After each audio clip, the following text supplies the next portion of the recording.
नमस्ते फ्रेंड्स। कल हमारा एक टॉपिक चल रहा था इंसुलिन को लेकर, तो उसमें हमने ये डिस्कस किया था कि हमने इंसुलिन का सिंथेसिस, उसकी रिलीज और उसको रेगुलेट करने वाले कौन कौन सी चीज़ है जो उसको रेगुलेट करती है, क्या क्या फैक्टर्स हैं जो उसको रेगुलेट करते हैं, ये हमने कर लिया था। इसके अलावा दो छोटे से टॉपिक बच रहे हैं, वो मैं आपको कर देता हूँ। वो दो छोटे से टॉपिक जो हैं वो हैं, एक डिस्ट्रीब्यूशन को देखेंगे हम लोग और एक हम उसको देखेंगे डिग्रेडेशन को, मतलब कि आखिर जाके वो ख़त्म कहाँ पर होगी। तो इसके लिए जो अपने पास में हम लोग आज शुरू करते हैं, पहला जो टॉपिक है वो करते हैं हम लोग डिस्ट्रीब्यूशन का। डिस्ट्रीब्यूशन में बेसिकली हमको ये दो बातें देखनी पड़ती है कि वो कहाँ पर डिस्ट्रीब्यूट हो रही है। अगर मैं वॉल्यूम की बात करूँ तो वॉल्यूम जो है उसका वॉल्यूम इन ECF यानी कि एक्स्ट्रा सेलुलर फ्लूइड में जब हो जाएगी तो आप ये मान सकते हो कि इंसुलिन एक ऐसा हार्मोन है जो ऑलमोस्ट 100% ECF में पहुंच जाता है। इसका जो वॉल्यूम है डिस्ट्रीब्यूशन का वो 100% है। जब हम लोग डिस्ट्रीब्यूशन की बात करते हैं तो आपको एक बात और देखनी होती है कि वो उसका T12 क्या है। T12 का मतलब ये हो गया कि आपने जो भी कोई ड्रग दी है वो जो अमाउंट आपको जो इनिशियल अमाउंट जो दी थी, आपने जो इनिशियल कॉन्सेंट्रेशन थी उसको आधा होने में कितना टाइम लग जाएगा। यानी कि अगर आपने कोई 10 mg की कोई ड्रग दी है तो वो कितनी देर बाद में वो ब्लड में 5 mg पहुंच जाएगी। इसका T12 काफ़ी फास्ट होती है। ये इसका T12 आप ले सकते हो 5 से लेकर 6 मिनट के बीच में ये T12 इसका है, यानी कि बहुत रैपिड एक्टिंग है। और उसके बाद में धीरे धीरे ब्लड से गायब हो जाएगी और ट्रेस नहीं पाएगी। मैंने ये भी बताया था कि आपको जो C मार्कर है उसका भी एक इम्पोर्टेंस है। जो C पेप्टाइड है वो एक्चुअल में एक मार्कर के रूप में काम करता है, वो मैं भी डिस्कस करूँगा। वो इस बात के ऊपर डिपेंड करेगा क्योंकि इंसुलिन का जो T12 है वो बहुत कम है, यानी कि रैपिड एक्टिंग है और थोड़ी देर बाद में वो ब्लड से गायब हो जाएगी। लेकिन जो हमने कल जो पॉइंट पढ़ा था उसमें हमने कहा था कि जब एक गोल्गी अपार्टस से जब वो निकल के आती है तो वेसिकल के अंदर वो 3 चीज़ मिलेंगी आपको। एक तो मिलेगा आपका जो इंसुलिन बन गया था जिसमें बीच में डाइसल्फाइड बॉन्ड थी, एक आपका C पेप्टाइड बन गया था, और जो तीसरी चीज़ बन गई थी जो एक ऐसी इंसुलिन का प्रो इंसुलिन जो टूटी नहीं थी, जो इसी फॉर्म में रह गई थी।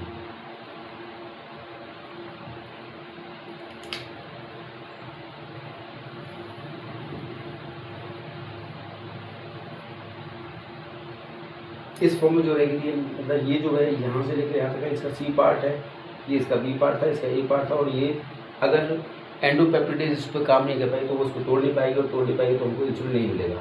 ये जो इंसुलिन था ये हमको, लेकिन जिसने तोड़ दिया तो वो इंसुलिन के फॉर्म में मिल जाएगी हमको, और ये C पेप्टाइड के फॉर्म में मिल जाएगी। C पेप्टाइड जो है वो एक मार्कर है। मार्कर का मेरा मतलब है कि अगर आपको आपको ये पहचान करना है कि कोई आदमी डायबिटीज़ का पेशेंट है या नहीं, तो क्योंकि जब ये निकल के आएगा, जब ये वेसिकल टूटेगा, वेसिकल के टूटने के बाद में ये तीनों एंजाइम, तीनों चीज़ें जब ब्लड की सर्कुलेशन में रेगुलेट हो जाएंगी, ब्लड की सर्कुलेशन में पहुंच जाएंगी, तो ये जो इंसुलिन है ये तो 5 से 6 मिनट के अंदर खत्म हो जाएगी। या इसको और अगर हम लोग ये बोलते हैं T12 है, लेकिन T12 के बाद और T12 होने में उसको और भी कम टाइम लगेगा, और थोड़ी देर बाद में ये इसकी मात्रा बहुत कम हो जाएगी। मतलब ये हुआ कि अगर आपने खाना खाने के बाद में अगर हम 1 घंटे बाद पहुँचते हैं डॉक्टर के पास में, तो डॉक्टर के पास में ये इंसुलिन की मात्रा को वो शो ही नहीं कर रहा है। अब वो शो करेगा क्या? क्योंकि इंसुलिन जब ये वेसिकल टूटा था तो अकेले एक इंसुलिन नहीं गई थी, ये तीनों चीज़ें गई थी। इंसुलिन भी गई है, C पेप्टाइड भी गई है, और प्रो इंसुलिन भी गई है। तो अब उसमें क्या होगा, जो C मार्कर है वो वहाँ पे बचता है, और उसको हम लोग आइडेंटिफाई करते हैं। और ये एक मार्कर का काम करता है कि इंसुलिन अगर C पेप्टाइड अगर ज़्यादा बन रहा है तो हम लोग ये समझ जाएंगे कि इंसुलिन भी ज़्यादा बन रही है, और C मार्कर अगर कम बन रहा है तो हम लोग को ये समझ में आ जाएगा कि इंसुलिन बन ही नहीं रही है। एनीवेज ये बात हो गई हमारी डिस्ट्रीब्यूशन की, और अब हम लोग बात कर रहे हैं इसका डिग्रेडेशन की। तो जो इसका डिग्रेडेशन है,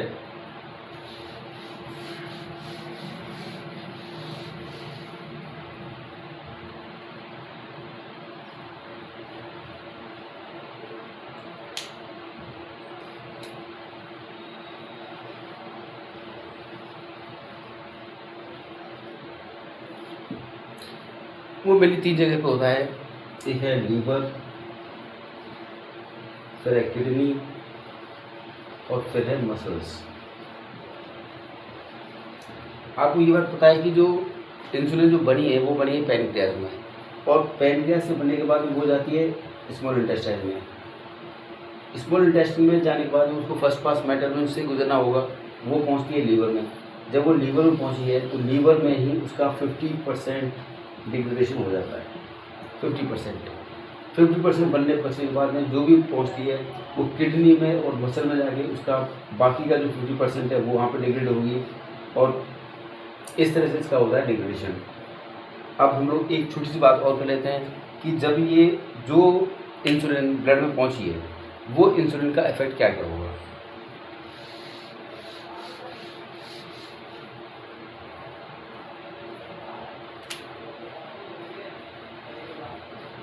इफेक्ट ऑफ इंसुलिन, मान लीजिए ये आपके पास में ब्लड बह रहा है, ब्लड की वेसल्स से।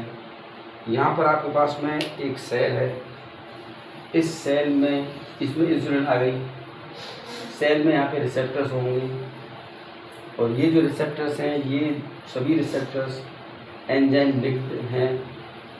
इनके बारे में हम लोग कभी बाद में डिस्कस करेंगे। एंजाइम लिंक्ड रिसेप्टर्स क्या होते हैं, या आपको मालूम होगा इस बात के बारे में।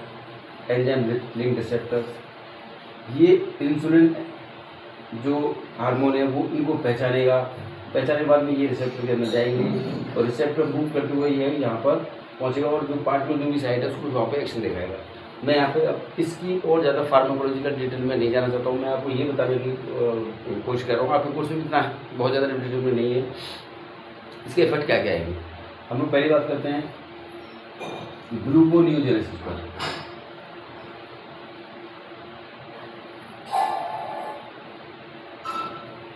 ग्लूकोनियोजेनेसिस का मतलब होता है कि ये ग्लूकोज का किसी कार्बोहाइड्रेट के अलावा किसी और सोर्स से बनना, चाहे वो लिपिड से बने, चाहे प्रोटीन से बने, चाहे किसी और चीज़ से बने other than the non carbohydrate item से बन रहा है। तो इंसुलिन का अगर पहले से ग्लूकोज ज़्यादा है और इससे तो इंसुलिन बन रही है क्योंकि उसको ब्लड के ग्लूकोज को कम करना है, तो क्या आप ये चाहते हो कि ग्लूकोनियोजेनेसिस में मीन्स कहीं और से भी ग्लूकोज बनना है और वो भी चाहिए? हम तो ये नहीं चाहते ना, हम चाहते हैं कि भाई ग्लूकोनियोजेनेसिस बंद हो जाए, किसी और सोर्स से हमको ग्लूकोज नहीं चाहिए, हमें तो ग्लूकोज को कम करवाना है, इंसुलिन का बेसिक फंक्शन ही है। तो इसलिए इंसुलिन का जो पहला इफेक्ट आता है वो आता है ग्लूकोनियोजेनेसिस में, मतलब वो उसके ग्लूकोनियोजेनेसिस को कम कर देती है। जो दूसरा इफेक्ट है उसका वो है ग्लाइकोजीनोलाइसिस पर। ग्लाइकोजीनोलाइसिस से हम लोग यहाँ पे लाइसिस, और लाइसिस का मतलब होता है तोड़ना, ग्लाइकोजन को तोड़ना। अगर ग्लाइकोजन टूटेगा तो वो किस में टूटेगा, ग्लूकोज में, और ग्लूकोज जाएगा तो कहाँ पे जाएगा, ब्लड में। ये तो उल्टा काम हो गया ना, हमको तो ग्लूकोज को कम करना है और ग्लाइकोजीनोलाइसिस बढ़ेगा, ग्लाइकोजन का टूटना बढ़ेगा तो ग्लूकोज ब्लड में ज़्यादा बढ़ेगा, तो हमको ये भी नहीं चाहिए। तो इसलिए इस प्रोसेस को भी इंसुलिन कम करेगी, इनहिबिट करेगी, इस प्रोसेस को भी ग्लूकोज रोक देगी। तीसरा जो काम होता है वो है लिपोजेनेसिस।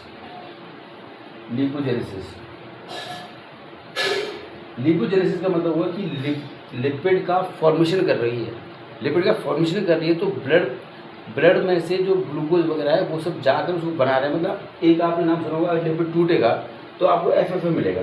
FFA का मतलब हो गया फ्री फैटी एसिड, और फ्री फैटी एसिड का होना इस बात इंसुलिन को एग्रीवेट करता है इस बात के लिए कि वो चीज़ एक्टिव हो जाए। तो हम लोग ये चाहते हैं कि इंसुलिन ये काम करे कि लिपिड बनता रहे, यानी कि वो लिपिड नहीं टूटे। लिपिड का बनना को हम बोलते हैं लिपोजेनेसिस, और इस प्रोसेस को ये बढ़ाएगी। चौथी जो बात करती है वो करती है ये एक्सप्रेशन होता है ग्लूट का, ग्लूट GLUT, ग्लूट को हम लोग शॉर्ट फॉर्म में जो बोलते हैं उसका नाम होता है ग्लूकोज ट्रांसपोर्ट। ग्लूकोज ट्रांसपोर्ट के चैनल बने होते हैं सेल में। ग्लूकोज ट्रांसपोर्ट का चैनल अगर पहले जैसे मान लीजिए एक चैनल था, यहाँ से ग्लूकोज आ रहा है, सेल के अंदर जमा हो रहा है। अब इंसुलिन इस बात का भी फेवर करती है कि ऐसे चैनल बहुत सारे बन जाएं, ज़्यादा बने, जिसकी वजह से कि ग्लूकोज का जो इम्पोर्ट हो रहा है एक सेल के अंदर वो ज़्यादा हो जाए, चाहती है कि ब्लड के अंदर ग्लूकोज नहीं बचे और इसके अंदर के चैनल्स खुल जाएँ। अगर वो चैनल जितने ज़्यादा खुलेंगे उतना ही ज़्यादा ग्लूकोज सेल के अंदर जमा हो जाएगा, और यही चीज़ को काम करती है। बेसिकली जो उसका फंक्शन है वो क्या होता है, वो है ग्लूकोज को ग्लाइकोजन में कन्वर्ट करना, मतलब वो ग्लूकोज को अपने स्टोरेज साइट तक पहुंचाने का काम करती है। एंड लास्टली जो ग्लूकोज कहाँ पर किस जगह पे स्टोर हो रहा है ये मैं आपको बता देता हूँ। जो ग्लूकोज के स्टोरेज साइट है, storage site of glucose,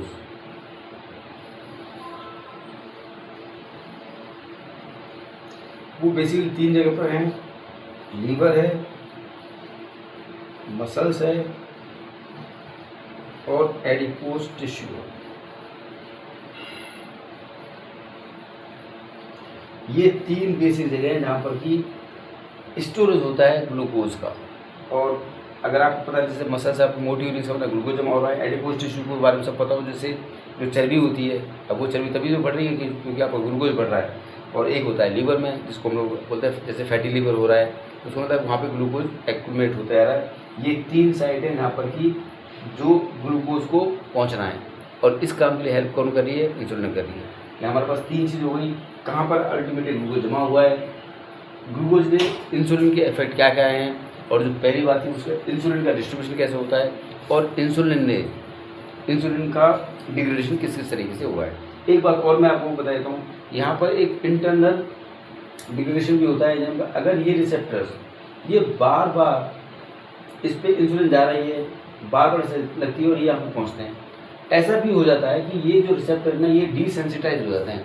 desensitise का मतलब होता है कि ये अब उसको पहचानने की क्षमता कम हो गई है, या इनकी बाइंडिंग करने की क्षमता कम हो गई, या उसको ये पहचान नहीं पा रहे हैं कि ये इंसुलिन है या नहीं है, सेंसेशन खत्म हो चुकी है इनकी। ऐसी केस में क्या होता है कि जो ये रिसेप्टर है जब ये मूव ऑन करेगा विद एंजाइम विद इंसुलिन, जब ये इंसुलिन को साथ लेकर जाएगा तो ये इसको वहाँ पे छोड़ नहीं पाएगा, और ये जब अंदर पहुँचेगा तो जो हमारे हाइड्रोलाइटिक एंजाइम है जैसे कि लाइसोसोम में होती है, एंडोसोम्स में होती हैं, ये एंजाइम इसको डेस्ट्रो करेंगी। डेस्ट्रो कैसे करेंगी? सिर्फ इंसुलिन को, क्योंकि इंसुलिन तो एक पेप्टाइड है, ये खत्म हो जाएगा और जो रिसेप्टर है वो खाली हो जाएगा, और रिसेप्टर फिर हमारे लिए अवेलेबल हो जाएगा दूसरे इंसुलिन को लाने के लिए। ये यहाँ तक हमारे पास इंसुलिन के बारे में मैंने आपको सिंथेसिस, इसका रिलीज, इसका स्टोरेज, इसका डिस्ट्रीब्यूशन और ग्लूकोज का स्टोरेज, इन सब के बारे में हम लोग डिस्कस कर चुके हैं। एक बार आप उसको देख लीजिएगा। Thank you so much.